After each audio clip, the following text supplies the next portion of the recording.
So thanks everybody for showing up.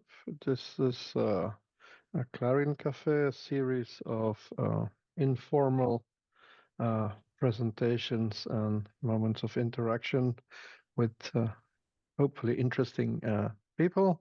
Um, I don't know whether it's necessary to briefly introduce CLARIN, as I see that most people in the audience should know about CLARIN. For those who don't, CLARIN is the research infrastructure on tools and resources for languages, text, video, speech. And today we have a CLARIN Cafe on the funder's perspective, um, brought to us by Alice Dijkstra. Alice Dijkstra is the chair of our General Assembly. Alice has been around in funding language technology programs for as long as I can remember. And I'm sure she'll have interesting perspective, and hopefully we learn to get more funding from this. So the floor is yours, Alice. Okay, thank you very much, Vincent. Let me see if this starts working, because I am at the office, of course, not at the university. So sometimes things don't work the way you want them to work. But let me start first by saying that who am I to do this workshop? As Vincent was saying, I have been around forever almost, and so I have more than 30 years of experience in setting up multidisciplinary research programs, international research programs, and international research infrastructure programs. And I also managed to obtain quite some funding for it. And which is interesting for most of you, I suppose, I still have a background in computational linguistics, although that is ages ago. So I started studying computational linguistics in 1984, a year which is famous for something else, or better, not something else, but a book. I actually graduated sometime about 4 years later with Stephen Crowell, was one of the people who set up CLARIN and many other programs before and next to it. Let me just, yeah. So what did I do after studying computational linguistics? Just very shortly, I first worked for IBM in the Netherlands for a while, where we started working on the first grammar checkers. And we actually tried to adapt a German one, but that proved to be more difficult than we thought. German is rather another language than the Dutch language is. And because the people in IBM were saying, well, it's not working properly, but we're going to sell it anyway, I thought maybe I should go back to university and actually learn some more. So then I started working for Nijmegen University and Leiden University. But as of 1996, for some of you, maybe before you were born, I actually started working at NWO, which is the Dutch Research Council. And at the Dutch Research Council, I was responsible for setting up the first Dutch priority research program on language and speech technology, where we worked on an OVIS demonstrator, which was an automatic telephone train information system. So you could actually call up a number and then you could ask, I want to travel from Amsterdam to Leeuwarden, and what time does my train leave? And that proved to be very difficult. I can tell you, in those days when we didn't have the computational powers yet, I mean, this was really a struggle. We had lots of breakdowns of the system. We had real problems when people were asking about cities that didn't have a train station. So all these kind of early problems of HLT I was confronted with whilst I set up this program on HLT in the Netherlands. So that at that time it involved collaboration between Groningen University, Eindhoven, and the IPO was involved. We had Amsterdam University, they were doing the probabilistic work, and then of course the speech technology came from Nijmegen. So what is my present function? So that was a long time ago, and nowadays I'm actually the Dutch coordinator for large-scale research infrastructures, which is more than just CLARIN or things in SSH. but it starts, I mean, with the Tesla 40 machines, or our membership of CERN or other big laser machines. But it also, of course, still includes CLARIN. So I've always kept it sort of on the side because, I mean, it's still my, well, maybe sort of my first love, I would say. So what did we do in our national roadmap program? So in the Netherlands, we work a little bit different than from Esri. We actually said we wanted to give the research field a chance to actually think about what is it we really need and what it is that they need. They needed to actually write down in narratives, and then they had to add some research infrastructure plans that they thought were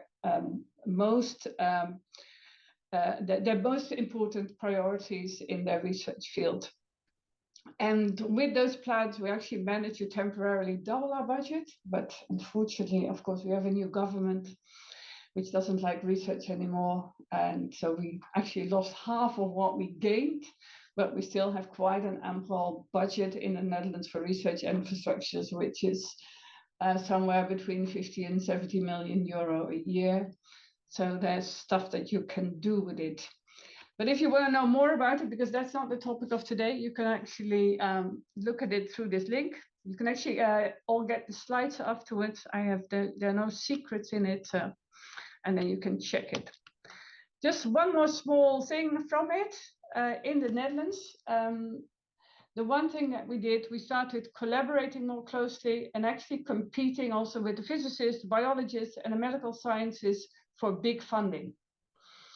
And for big funding, you need a big story, I would say. And that's when the social science and humanities researchers came up with what they call the narrative of the macroscope for the social sciences and humanities, which is a machine to study the infinitely complex. So the macroscope can zoom out to the level of populations and cultural system and can zoom in down to the level of individual constituents. So the concept is quite old. It's actually from 1975 by Joël de Rosnay. You can look it up. So it's an interesting concept, and I will come back to it later on when talking about how to get more funding. So now for the real presentation, it's going to be a two-part presentation. So first, some personal lessons learned from former projects and programs that I was involved in. And then secondly, I'm going to do some lessons on talking to funders and policymakers. So first of all, this is ancient history. Vincent might have heard about it still. But in the 1970s and 80s until early 1990s, there was this big European program called Eurotra. And Eurotra promised to build a completely automatic translation system.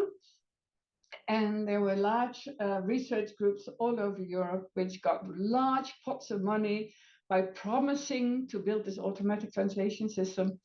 And they got more money and more money and more money. And still, I mean, they didn't deliver. So the interesting thing is that even in the beginning, when it looked like a great idea to promise this automatic translation system, in the end, it backfired. Because after a couple of years, when they hadn't delivered, the European Commission, but also, I mean, national governments started thinking, maybe this is not going to work at all. It's too complicated. And maybe we shouldn't provide funding for language and speech technology after all anymore. So it really sort of backfired. These huge investments in Eurotra for a while resulted in a serious dip in funding for language and speech technology because they couldn't deliver. So you have to be really careful and realize that sometimes, I mean, you cannot overpromise. You have to have a little, so you need to have an ambition, but you also need to have some short-term goals which will make funders happy. And this is what in the end made funders really miserable for a while. Lesson 1. Lesson 2. This is a Dutch example. In the Netherlands, we had Philips. And in 1988, Philips also started working on automatic translation system. The project was led by Jan Landsbergen, and he really had a really beautiful system that he developed called the Rosetta system. It was an intelligent system in a way that you really wanted to work on it. It was in its principles that that were implemented. It was really beautiful. So everyone in the field was convinced that this is actually the best way to go forward, because it's a good system. It can actually work, and the concept behind it is really beautiful, also scientifically. So at that moment, there was actually the Ministry of Economic Affairs who had become interested again in automatic translation. And the Philips people were thinking, oh, we have the best system, so it's no problem. We're going to get the money. We don't need to do much about it. So they sent a very short proposal, and they were just waiting with their sort of purses open to sort of catch the money. Unfortunately for Philips, at the same time, there was this startup company called BSO, and they had also started working a little bit on automatic translation. And they actually tried to use what we would think now is not such a good idea, but they tried to use an interlingua, where they thought what they thought would actually work really well, and they promised to actually make sure that all languages could easily be translated into another language by using Esperanto as an interlingua. And they had a really good talk. They had a beautiful presentation. It was short, it was concise, and it was flashy. And what did the Ministry of Economic Affairs do?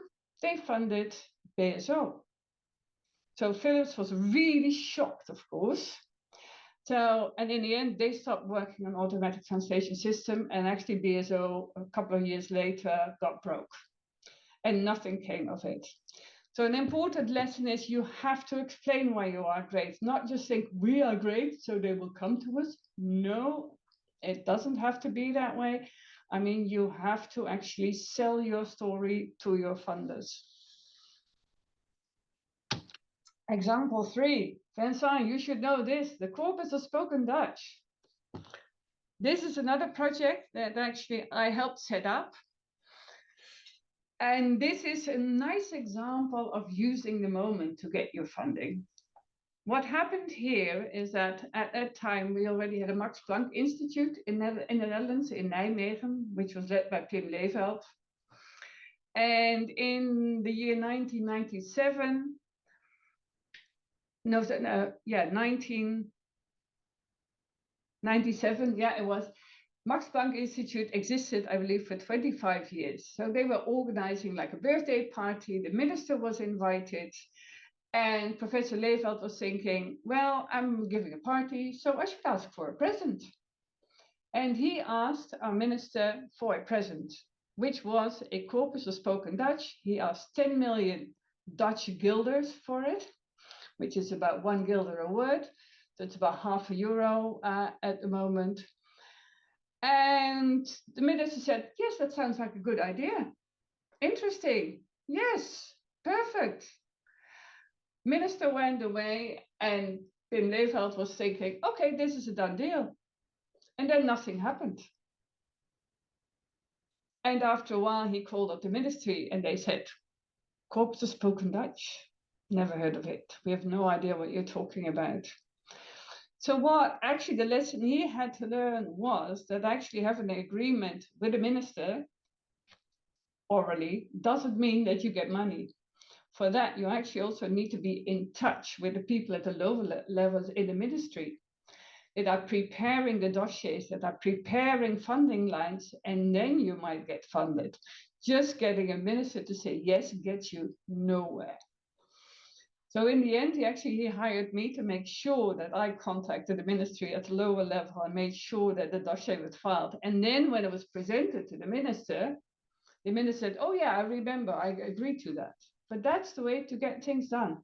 So a minister is not going to order the ministry or the people at the ministry to do these things. You still have to go after it yourself, so that from both ends, from the top and from the bottom, people know what you're doing.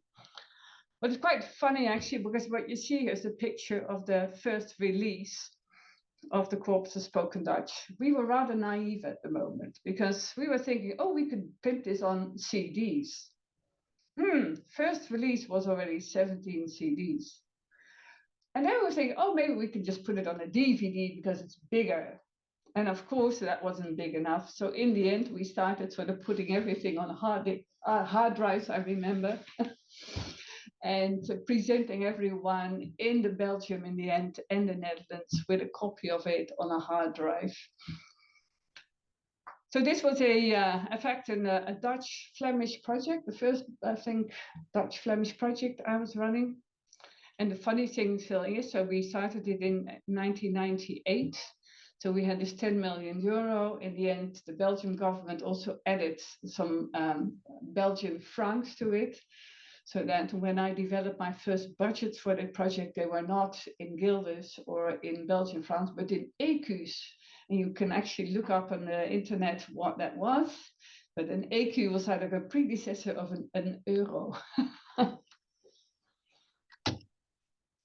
So next example, another important one actually. As a follow-up to the Corpus of Spoken Dutch, we realized that if you really wanted to support the Dutch language in a digital age, you didn't need just a corpus of spoken Dutch, but you needed much more data and you needed the right kind of tools to support the Dutch language in a digital age. So we started planning for a big program, which in the end was called the Stay-in. But it started with the research community writing a report called BLAG, so the Basic Language Research Kit, or Batavo in Dutch. And they presented that, amongst others, to me and to some people of the ministry. And it was a very interesting report. It actually described everything that was needed. So I read it. And I thanked the people who had written it. And then I said, okay, here you have like, well, but yeah, we just had euros. So I said, well, here you have 100 euros, go and do it. And they said, 100 euros? I said, yeah, there's no budget in it. I have no clue what it is. So here you have 100 euros, go and build it.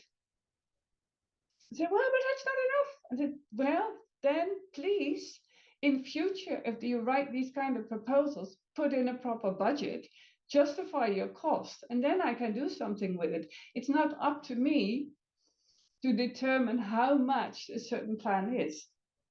So I sort of went back to the drawing paper, and then about 6 months later, got a new version of the report with a budget in it, which was justified. And then we managed in the end to get money from the ministries, both in the Netherlands from research, the economic affairs, and the one in Belgium to start the Stay-in program. Another example of a project that works, and that is have a unique selling point. You need to have a good story to get your project funded. And actually this program, which was called CATCH, and I'm proud that I actually came up with the short name for it, because CATCH stood for Continuous Access to Cultural Heritage. And what we proposed was actually new forms of collaboration. And that was the new, or the new and unique form of collaboration. That was a unique selling point for this research program, which managed to last, which is exceptionally long, for 10 years. Because what we did is we got computational scientists with humanities scholars, and we placed them together in a heritage institute where the data was, and we forced them to collaborate. And that seemed to work pretty well, because not only were they working on the research, they were actually explaining it to each other during coffee breaks and lunch breaks. And so in the end, that resulted in some very interested programs, which were also very conducive to having future funding for other programs, also in infrastructure, and even got some quite some international respect from different countries that copied the same idea of actually sort of getting these people together, not having them work separately, but having them work together. That was fun. And then I think one of the most important lessons to learn is collaborate and ask for more money. To be honest, I mean, I've also worked for the Social Science and Humanities department for a long time. And in the end, I was really annoyed by all these people that came up to me, we want little bits of money. I said, no, you don't want little bits of money because that's a lot of administration and a lot of progress reports you have to write. You have to ask for large pots of money. And for that, you need to compete with other researchers from disciplines like physics and from astronomy and from the medical sciences. And personally, what I said is I believe you stand a good chance. And what is the main reason for that is that actually your story is much more interesting actually than the one from physics. I mean, come on. I mean, looking for a very small part somewhere in a tunnel in Geneva. I mean, it's not really interesting. The kind of examples that you can do with, for example, with cultural heritage systems are so much more interesting, or with social sciences data are so much more interesting examples of applications than finding a Higgs boson, where most people in the Netherlands, and I suppose in other countries, will also say, what the, as a Higgs boson. So what I said is, listen, you have to start collaborating. At the time, there was already a CLARIN and a DARIA. And I said in the Netherlands, if you can't explain to me what the difference is between the two and where you overlap, then you have to start sort of compete or asking for more money, but then jointly. Because if you apply separately to big pots of money where you have to compete with physicists and biologists and climate scientists and people like that, they might fund one of you. And probably they will take the cheapest one, but they won't fund the both of you. It's not going to happen. So what you have to do is actually, if you apply together, then the committee will have a choice. We will fund humanities or we won't fund humanities. So it's much better to ask for more money together than to ask for it separately, because and that's actually what happened. So first, between CLARIN and DARIA, they started to collaborate within the CLARIA project. And I remember that over the years, they managed to get from the big pots of money, something like 30 or 35 million euros. After that, also the social sciences started to understand how things were doing. And they also started to collaborate in Odyssey.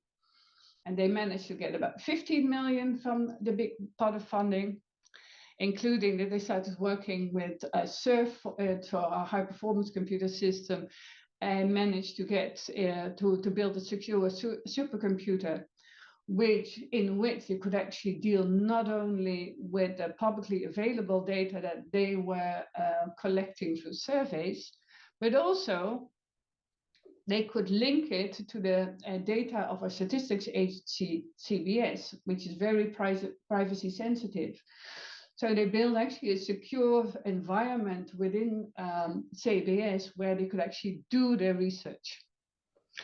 And after that, they actually started to be even more bold, and CLARIA and Odyssey started working together and applying still for funding within the Netherlands. And in two different calls, actually, the first one actually they got another 15 million euros, and at the moment they're again applying jointly in that same large research infrastructure call with a proposal called the macroscope, which is the story I showed you in the beginning, and which is the narrative in the Dutch roadmap for large-scale research infrastructures.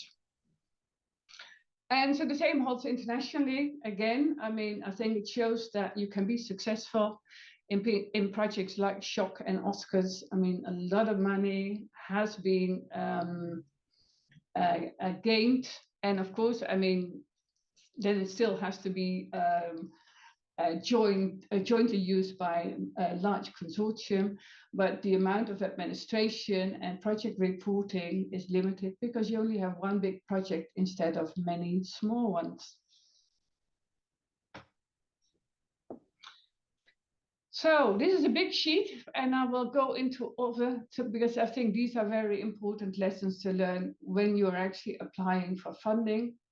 And one of the things that I have learned over the years in working for a research council that does a lot of funding competitions is that many of you who might be very smart in their research can be very stupid in applying for funding. It's really annoying how many smart researchers I see fail in funding competitions because, as the way I explained it, they seem to be thinking, well, we are very good at basketball, so we're playing basketball, which is really complicated because it's big ball and we have to put it in that small net, and look how good we can do that. And then I tell them, okay, interesting. But you have to remember that the competition is not basketball. The competition is soccer or football. It means the same type of ball, bigger nets, more people. And once you pick up the ball with your hands, I mean, it is hands, and I mean, you lose actually control of the ball. And then they look at me like, what? I said, yeah, that's what it is. I mean, if you're playing the wrong game, you're not going to get funded. You need to play the right game. So first of all, the one thing you cannot do is if you have like a research project in your idea, you cannot just look for a funding instrument and say, oh yes, I'm going to apply there. You really have to work the other way around. You have to look at the assessment criteria of a specific funding instrument and then adapt your research proposal to that funding instrument. It's not the other way around. You can't just force it into a funding competition. You really have to look at what the criteria are that are being used in that funding instrument. And secondly, you have to understand what kind of people are in the committee that is actually ranking the proposals. In general, in most of the countries, the system is that all proposals are being peer reviewed by experts in your field, and then very often are ranked by broader committees with people from different disciplines. So even though the peer reviewers may like your proposal, also these people in these broader committees need to like your proposal. And maybe, I mean, because they're very often from different disciplines, they won't score you in the first two positions, but you still want to be in position 4 or 5 in their personal ranking. Because in the end, it's about statistics. So you need to be as high as possible in the ranking of each of these committee members in order to get to the top and above the line that sort of differentiates the ones that get funded and ones that do not get funded. So how do you do that? So first of all, of course, you have to write a good proposal, which the peer reviewers like and which they think is good and really worth funding. But then you have to remember that in many of these funding competitions, most of the projects nowadays are really good. They are very good. Sometimes even there's a large group that's even excellent, and there's not too many bad proposals anymore. So especially in these non-specialized funding competitions, you have to also be attractive for other committee members. So how do you do that? So first of all, talk to consortia that were funded in the previous competition, ask them how they think they got funded. In many of these bigger competitions, you have to do an interview and you have to practice it. You really have to practice it, especially if this is a consortium applying.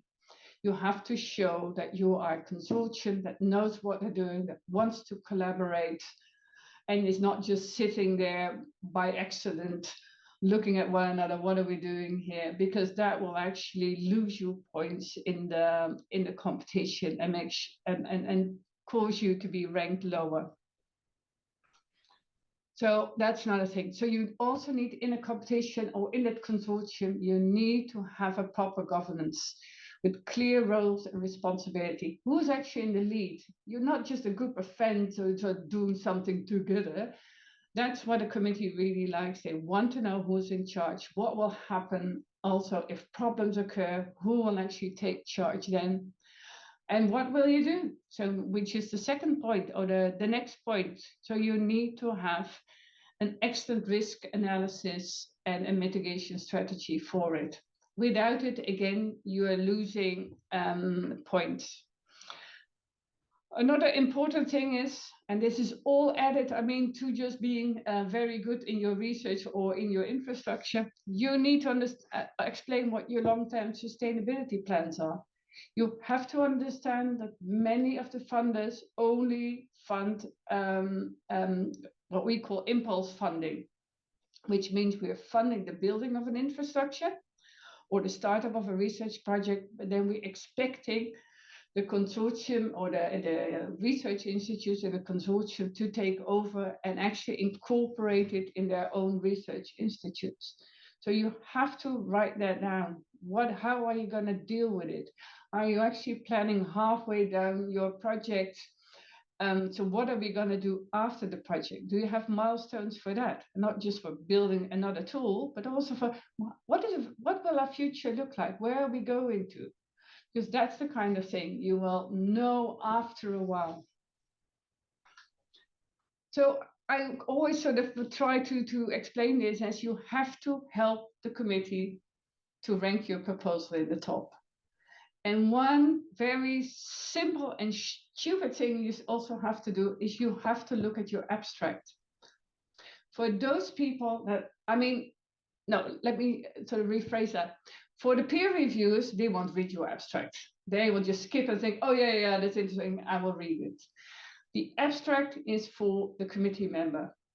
That is for the people that are not really from your field. That has to sort of pull them into your proposal. That has to be the reason. They have to find a reason in there to read your proposal. If they don't get it, if they feel like we have no idea what this is about, then they will skim your proposal and think, well, whatever. So this is something you can easily prevent by writing your abstract very early and test it. Ask your neighbor to read it. Does it do something for you? Does it make you want to read a longer text about this? That's the kind of thing that you need to do. And very often, either the abstract is written very much at the beginning and no one looks at it anymore, or it's just the last thing you have to write very quickly before you have to press the button submit. And both these strategies are wrong. You really have to test it. And again, help your committee to rank your proposal high. And just put a few attractive results in there. I mean, that also makes, committee members happy. And then finally, if you are successful and if you get funding, celebrate your successes and sometimes invite your funders so that they see, oh yeah, oh God, we did a really good thing. We gave them money and they're actually producing something that we can also use in our talks as examples, when we're talking to the ministry or talking to other organizations. It really helps.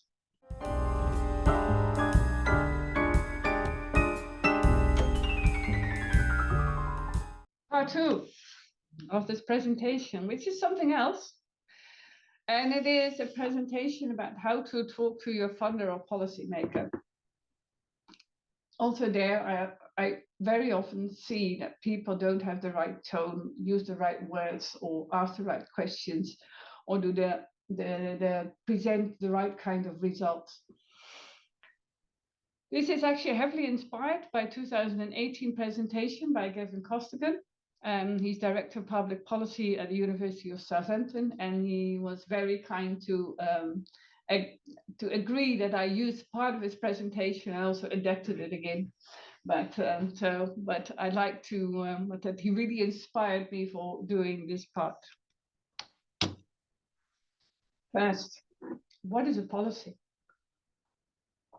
Actually, the one thing I've learned is that many people don't know exactly what policy is, apart from something vague that people do in ministries or research councils or whatever, or maybe even at higher level in universities. And actually, if you look at the definition that's given by the Cambridge Dictionary, that doesn't really help you either. A set of ideas or a plan of what to do in particular situation that has been agreed to officially by a group of people, a business organization, a government, or a political party. Not really clear, is it? So I like Costigan's definition. It says, it's just decisions on what to do about stuff in different circumstances. I think that's more clear. I mean, yeah, I mean, you have a problem, you want to do something about it. So what is it you need to do? And that's what a policy is for. And then, of course, there are different types of policy decisions. And what actually differentiated was actually there very simple sort of types of policy decisions that need to be made, especially in ministries or in research councils. We either start something, we stop something, or we change something. That's about it. I mean, there's nothing high level, nothing very complicated, but this is most of the time the kind of things that we need to deal with. So it's only very occasionally that we need to not start or stop or change something. But that's about it. It's mostly starting, stopping, or changing something. Very simple. And then, of course, there's a process of doing that. And there are huge differences, and you have to sort of be aware of the kind of policy that you're trying to address. So sometimes it's something that's really fast, and you have to sort of come up with a very short-term plan, which can be asked for in a few hours, and sometimes it actually takes years. If I go back to the roadmap, the Dutch roadmap that I presented at the very beginning, suddenly I remember it was in February, it was quite obvious that our ministry suddenly would get a lot of money that summer, and that they needed a big sort of document to justify asking for a lot of money. We had already been working on that roadmap, and we decided to speed up the process. And we actually delivered, instead of after summer, the first draft already first summer, before summer. And actually, to prepare for it, I had to deliver within 2 days 2 A4s to the ministry, already explaining what we were planning to do, and putting there already a number in of 50 million per year for a series of years. That's what sometimes happens, and sometimes then you need input for that. After, of course, a whole complicated sort of line of people gets involved, so it has to go through different lines, very often in research councils, in ministries, internal consultation, which is very complicated, and very often it's very difficult to control that. So a lot of it actually is being done of preparatory work on a piece of paper you actually wrote within 2 days. In the meantime, you start a bigger document, but the preparatory work needs to be done on that first paper. And of course, I mean, the ideas, I mean, can still sort of more firm up and be more filled in as the policy develops. But sometimes, I mean, and that's another thing, policies just need projects. And at the moment, defense is such an example. There's suddenly people need to put in, or governments need to put in a lot of money in defense. And I can tell you, in many of your governments, they're actually looking for projects now, which they can actually give a defense label. That's the way things are at the moment. I mean, is it good? Should it be that way? No. But sometimes you just have to take advantage of certain circumstances, because if you don't do it, someone else will actually take advantage of the situation. And at the moment, there's lots of people actually calling up the Ministry of Defense with all kinds of brilliant ideas on how to use the money that they've got now and have no clue on how to spend. So another thing you have to realize that when you're talking about policy, and if you want to influence it, that there's different owners at different levels, which are ultimately owned by the ministry. Again, I refer back to the Competent Spoken Dutch example. There was a professor, a director of the Max Planck Institute, who talked to the minister, and he thought he had an agreement, and nothing happened. So again, you need to have the agreement at different level. So the minister, of course, needs to approve it, but if you don't have the lower level policy makers involved who have actually built a dossier for it, then nothing will happen. And yes, if you look at a consultant, they have these beautiful diagrams where they say, oh, it goes from here to there to there. And it's a beautiful diagram with lots of lovely arrows and things like that. And that's not the way it works, unfortunately, because it just depends people. Behind all these blocks and arrows, there are people. And people can be different. Some are more easy, some are more complicated. But the one thing you have to realize that you have to understand when you're talking to them what goes on inside their minds. What are these policymakers thinking? What they want is they have a problem and they are actually trying to develop a policy and they want that policy to be effective. And that's where they need your help. It doesn't mean that you can do some exciting research in the background, but they want to be so that they want to have help in their work. And that's the kind of thing you have to explain. It's the kind of things that he is thinking, or she, of course, is will the talk that I have with this researcher really help me answer my questions? I'm not here to answer the question, so how do I get this researcher some more money? But he has a problem for which he's quite happy to spend money.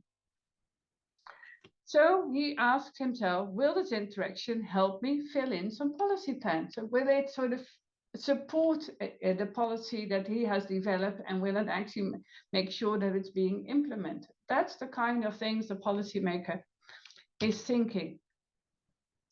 So what is he looking for when you're talking to him or her? It needs to be short. It needs to be well structured with front-loaded key messages, accessible language. He is looking for sesame words. I call it sesame words because that sesame is that opens the cave with a big pot of money. So he needs the links to the existing policy and strategies. He needs compelling reasons for policy development and change and practical, achievable recommendations, maybe some third-party endorsements, infographics, and information about costs. That's what he needs. And if you don't bring him that, then he will thank you very much, give you another cup of tea, and he will think, okay, that was useless, next. So maybe now we need to become more interactive. And I'm going to ask you some questions and maybe I can get some answers or maybe I can help you sort of get to some answers. And when you're talking about infrastructures and about CLARIN, the question, of course, is how do you make it interesting for funders to actually put money into research infrastructures? And specifically, why do you think they would be interested in funding something like the CLARIN research infrastructure? I know that in certain countries, I mean, people have been successful, sometimes after several attempts, like Belgium. And so maybe we can actually just talk a little bit about that, is how maybe at first you didn't succeed and maybe one did succeed in getting some funding for something like CLARIN. So Vincent, were you actually involved in the project? In Belgium, yes, in Flanders, yes.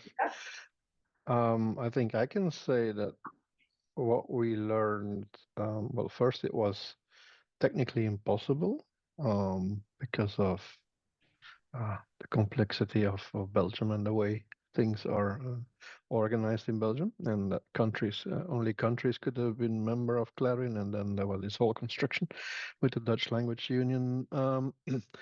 But that when I entered the CLARIN realm, that was no longer a possible way. So we went to talk to the people from FWO to see what they thought we should do to get it off the ground instead of reading the calls and trying to make sense of these huge calls for research. proposals or infrastructure proposals. We just talked to the people who not the ones who are judging the proposal or assessing the proposal, but the ones that guide the whole process, and that well, I think more the people in your kind of role, Yeah, and Michel that and was Caroline. yes, and that was a great help because they told us well, but we actually needed to send in two proposals, one for the money and one for the administrative approval. So that was a lot of work, but once we knew that, things got easier. And I think that's a very good thing that you're actually explaining this, because a lot of people who are asking for funding at Research Council don't contact the people at the Research Council. And we are very happy to help. Very often, many of them are really happy to help. Of course, we will stop helping once we will not be writing the proposal, and our doors will close once the proposal has been submitted and we do our evaluation process. But Yeah, it's a bit like students who are afraid to ask questions to their professors. exactly. There is this barrier, and there is no need for this barrier. I've learned that, yeah, and they're very happy to talk about also when the project is running. Yeah, we invite them, and it works. Yeah, it works better. No, exactly. I mean, we don't want people to waste their money and waste their time, especially. And we want good projects. So that's the only thing that we want. We were thinking like, okay, there's this money that we need to spend, and we want to spend it on good project. We want it to be successful. We don't want people to submit proposals that are unsuccessful, because that's a waste of their time, but also of our time, because we still need to deal with them administratively. We need to find peer reviewers. We need to actually bother a large committee with these proposals, which maybe sometimes we already can see that they will never be successful. So we'd rather have a smaller group of proposals that are at least have a reasonable chance of being successful. There are people that are calling me up and say, can I submit this proposal in this call? And then I say, I don't think that's the right question. That's not the kind of question you want to ask me. And they say, what do you mean? I said, well, I can say yes, but that's useless knowledge. What you want to know, if I submit this proposal in this call, is there a chance of it being funded? That's the kind of thing you want to know. You want to know what your success percentage. How critical do you have to be? Is this a large call with many proposals? Of what type? What is the competition? These are the kind of questions you need to ask, not just, can I submit to this proposal in this call? It's a useless question. Okay, and the same is actually true in talking to policymakers. I mean, you have to understand what their needs are and how to package it. So when we are talking about getting funding for research infrastructures, we are really talking about the future, or long-term future. What can we do to actually make groundbreaking research possible? For that, we need these new research infrastructures. It will also attract talent. That's another thing that, for example, ministries really like. If you can actually attract international talent with your research infrastructure, that's a good reason. I mean, that you can do very interesting language and speech technology research. Yeah, it's all right. That's fine. But that you can actually, for example, also with that infrastructure, get more money in Europe, that's something they're really interested in. That's the kind of impact story that they want to hear. So that's the question about the return on investment. So they want to put in some money, but they want to get something back. And you want the research, of course, but they want also something else, which is, for example, I mean, so more on the one hand, it is maybe in the end something that industry can profit from, but it can also be new collaborations. Like that's another story we did within CLARIN. Area, so we can actually make more people collaborate, which makes it more exciting and gets you to new results, new innovative research. A difficult thing that I sometimes find in writing these proposals is especially research infrastructure proposals is what the balance or the equilibrium between novelty and continuity. I mean, that's you have any advice on that? Because it needs to be new, but of course you need to build on what's existing. And it's sometimes hard if you only put in new things, you don't have money to continue the old things. Yeah, I agree. That's a real issue. And officially, of course, we are officially, the official story that we're telling is, listen, we're only building or funding the new things, and then the updating and the usage needs to be paid for by the research institutes themselves. On the other hand, more unofficially, I can tell you, of course, you can repackage your ideas. And even though, of course, it is rather shocking that both national funders, but also the European funders, are very much inclined on just asking new things, and therefore sometimes fragmenting the field, you also have to be creative. And with some creativity, you very often get very far. So make sure that when you're asking for an update of your system, show that it actually does new things, and it's not just being maintained. That's the kind of thing. So show what it does and makes new possibilities, or make sure you build something small in there. For example, that you link to other research infrastructures at the same time, and sort of blow that up and make sure that part of the proposal is about doing new things. Mm-hmm. Is that an answer to your question? Yes, well, yeah. I suppose there is not one one true answer to this. Anybody else? Just start thinking of it. You can come back to it later. I will first go and continue on the rest of the story, and then you come back to. Christina has a question. Oh, sorry, Christina. Sorry, Alice. I just had the question about also a question of balance, but the question of balance with respect to diversity of people or profiles, or so diversity on the one hand, but not too much, so that you can show that it's still coherent and not unified, but yeah, that you're still on the same page, that all the partners or all the disciplines or all the also maybe what is your advice on this, how to approach this question of this need of balance? Of course, the most important thing is that you have to have all the expertise that you need for the proposal in your consortium. And what every committee member will look at is whether the governance structure is appropriate, and whether there's good agreement on who is doing what and who is in the lead. And I must say that, especially the last few years, they've been also more critical about gender balance. If they feel that in a certain field there is a reasonable gender balance between men and women, they will also look for it in the proposal.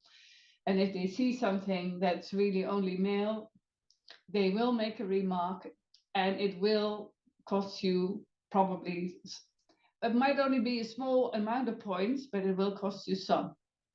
But if they feel that there's just a token women in there, then they will really be annoyed. If there's something, or they put some in and they don't give them a proper role, so that's even worse. So yeah, that's really complicated. And very often I say, please have your proposal read by critical friends who looked at some, and ask them to look for these things. Do you think the way we've written it down now, is it good? And so don't ask just your friends, but ask, if they are your friends, them to be really critical. I mean, I'm looking forward. Next year I'm retiring, and then I can do these mock interviews again and read proposals and be really rude about certain things. Looking forward to that. Daria, I think you were the second one, weren't you? And then German. I have two unrelated questions, if I may. One is we are all researchers, and we are good at coming up with proposals for basic research projects where where you go for the novel thing and you do something that nobody else has done. Do something interesting and exciting, and after the project is done, you move on to new horizons. But in the research infrastructure setting, our job is actually the opposite. We need to make sure that what we are proposing and producing then also is sustainable, has an afterlife. We have to sort of do the boring things all over again, right? Yeah. And this is harder to write in a proposal convincingly and attractively. What would your advice be? And the other one is when you talk about policy, I also see a clearer and easier path as a researcher to do this, but research infrastructure is only enabling researchers. And how do you make the connection? Yeah, I see what you mean. So first of all, actually, part of the answer of one of your questions was in my next sheet. Is so you need to actually sort of build your contact. And the first thing you have to ask yourself, is this something you are good at? Are you able to communicate with policy officers? If not, no problem. Go do research. Don't let them just do their research and make sure that the people that can will actually get these kind of tasks, which is talking to and the policymakers or to the funders, but also who are able to actually write these kind of parts of the proposal, which are about impact, which are about what I sometimes call packaging. That is, and then make sure that the specialized researcher then write the research part, but have different people do that. It's a different kind of expertise. So that would be my main advice on it. Make sure that not just one people. Very often one person doesn't have all these skills, so you need different kind of skills. And one person overseeing the whole process of writing the proposal, who's actually then reading it critically and see whether it works. But that's and whether it's still like a coherent story, because of course that's another thing. It still needs to be coherent, but you need both, especially for the bigger funding competitions. And in Europe, you need it to be scientifically excellent, but also have impact. And that's a different task, and it's a different trick sometimes. And now I forgot what your second question was. My first question was the difference between novel research proposals and sustainable research infrastructure type of proposals.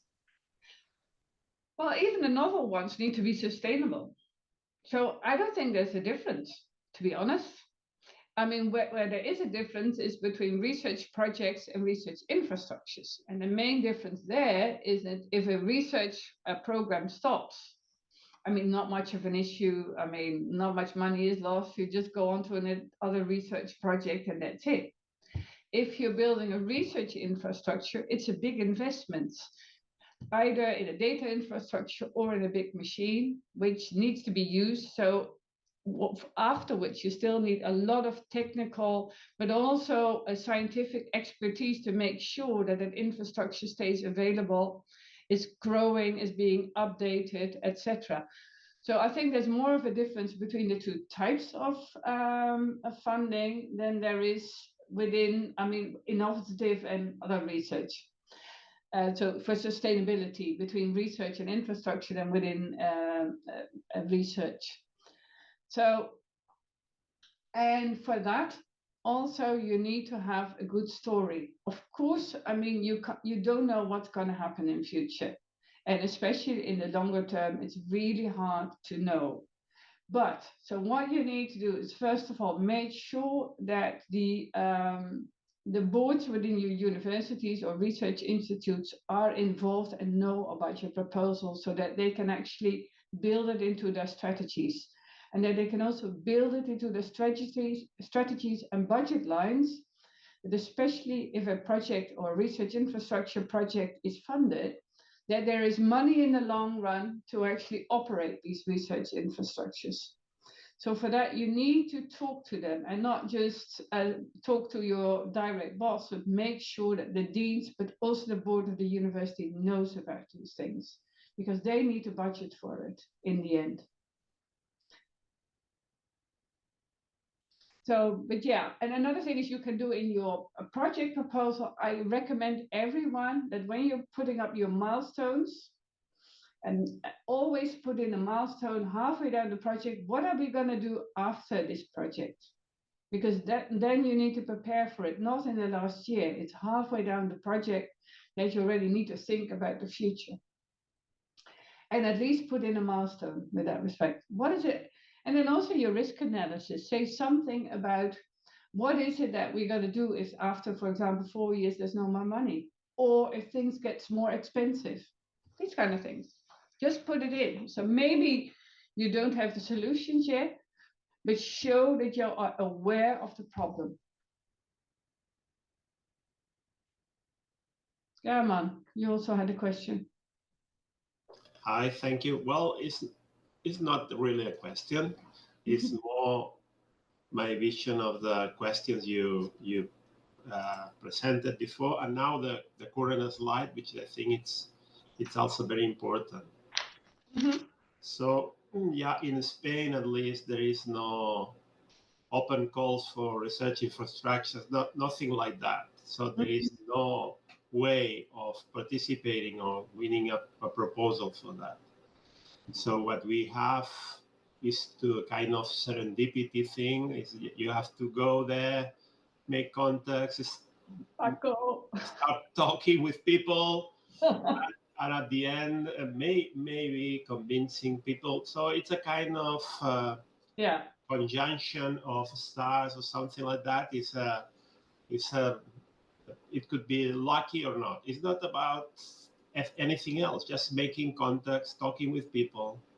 I've had to talk with so many different people, so I had the opportunity to do that. So and then suddenly it realizes that everybody agrees on this. So it was not.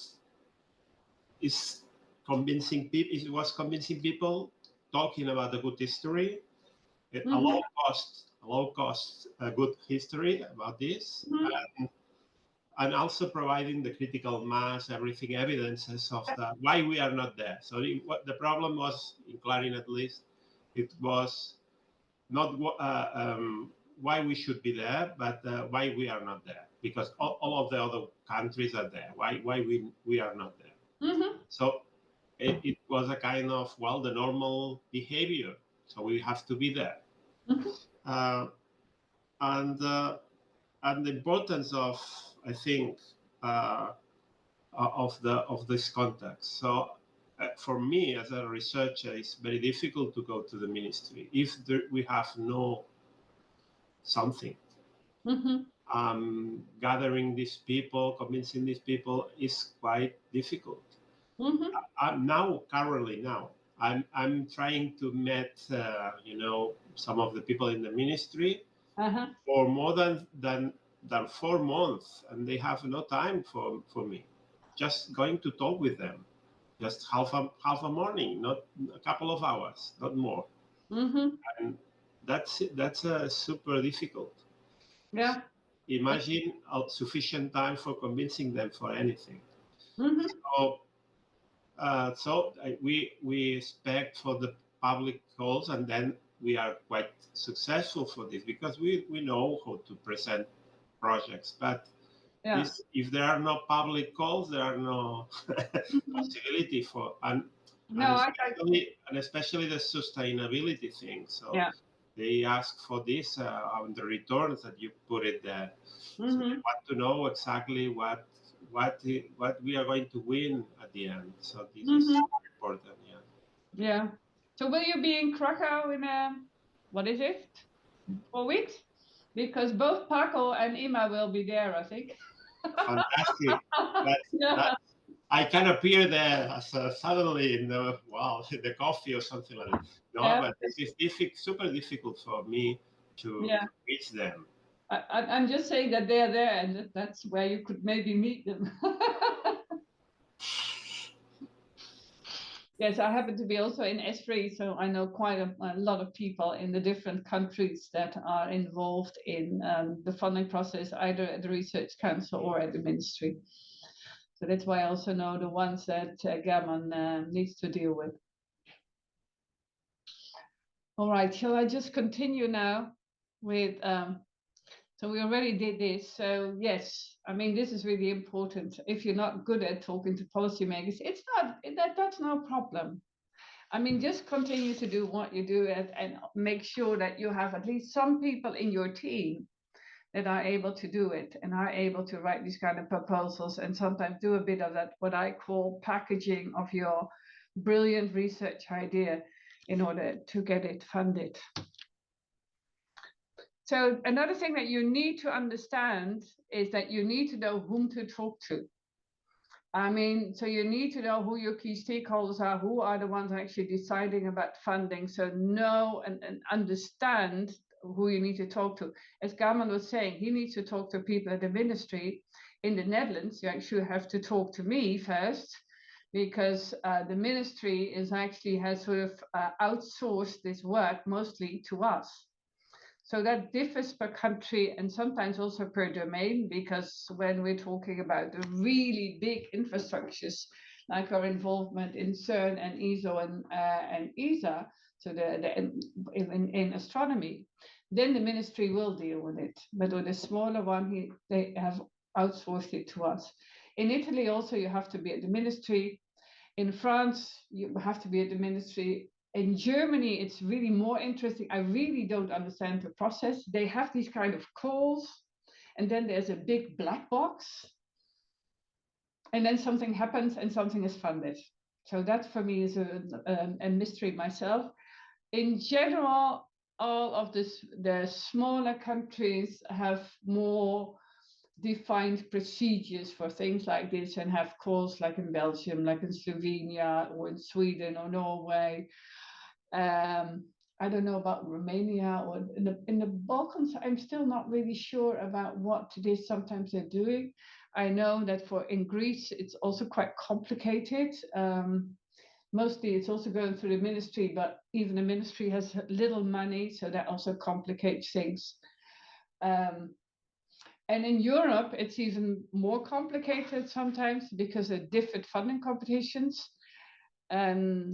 Europe keeps on saying that the member state needs to coordinate better with Europe so that we have less fragmentation. And I think personally that most of the fragmentation is very often caused by the European Commission itself, by setting up new programs or have a new funding instrument. At the moment, for example, you need to deal with the situation that the research infrastructure program will have to share probably also its funding with the technology infrastructures, which are the big wind tunnels, etc., or clean rooms. And that's really a point of concern that you need to be aware of, that maybe in future the competition also within the European framework programs of competitions for infrastructure, the competition might change. So you have to come and talk to your local experts in their area. So we have those in the Netherlands too who know about these funding competitions in Europe. Make sure that you don't do whatever you used to do, but as of the next framework program, you may have to write different kind of proposals to be successful. And well, just very short about policy plans.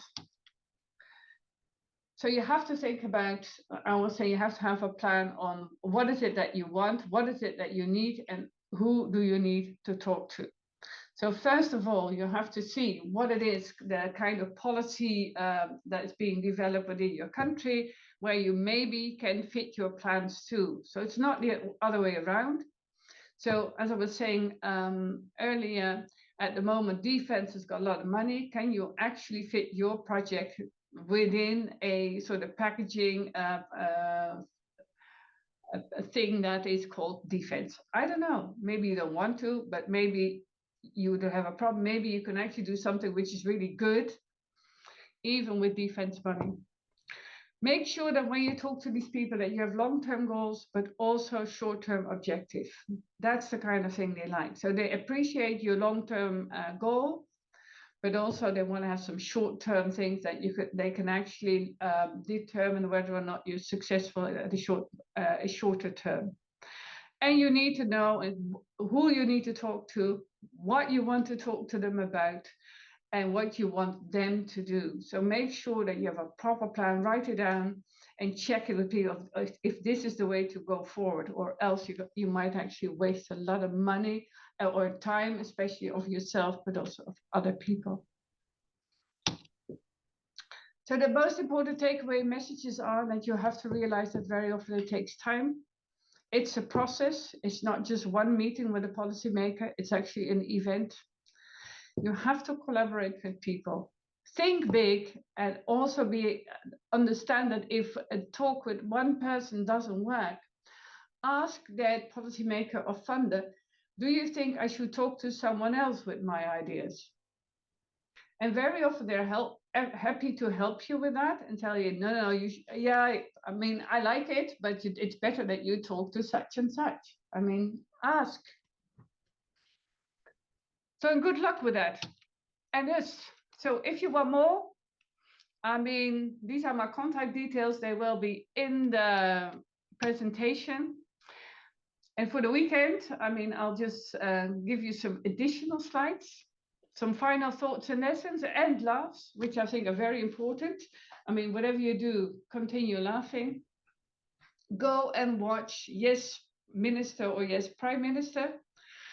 It's a BBC series that aired between 1980 and 1988. And it's rather shocking how little has changed. If you sort of disregard the background, where you see sometimes a very old-fashioned sort of clothes or sofas or whatever, it is really, really, really very useful. And especially if you see the two people who are actually in the picture there. The one is the minister. It's Mr. Hacker. He is the Minister of Administrative Affairs. The person next to him standing is Sir Humphrey Appleby. He is the Permanent Secretary of the Department of Administrative Affairs. In a certain talk, he actually says, no, I cannot talk. For that, we have the secretary. But he has some very interesting quotes. And if you really want to have a good laugh, and learn something, you should look at those, and you get quotes like saying, when you see fast buildings, huge staff and massive budgets, what do you conclude? Minister says, bureaucracy. And yes, there's a lot of it, even in my research council, I can tell you, but that's the way life is. And so the permanent secretary then says, we don't measure our success by results, but by activity. This is another one you can read later on, but this is how we summarize this. What words to use a proposal to get it rejected or accepted. There's also, by the way, a very good quote that you can find somewhere about how to write minutes if you need to do that, which in short, it is about a sentence which is 10 lines long, but in short, it says the minutes don't contain what was said, but what should have been said and should have been decided. And if the minutes are approved, that was what was said and decided. And I also put in some links to some of the YouTube videos. It's just freely available on YouTube. Very interesting how after so many years, they've already talked about open government, the European Union, and about success factors for hospitals. And I can tell you, you can learn something from it.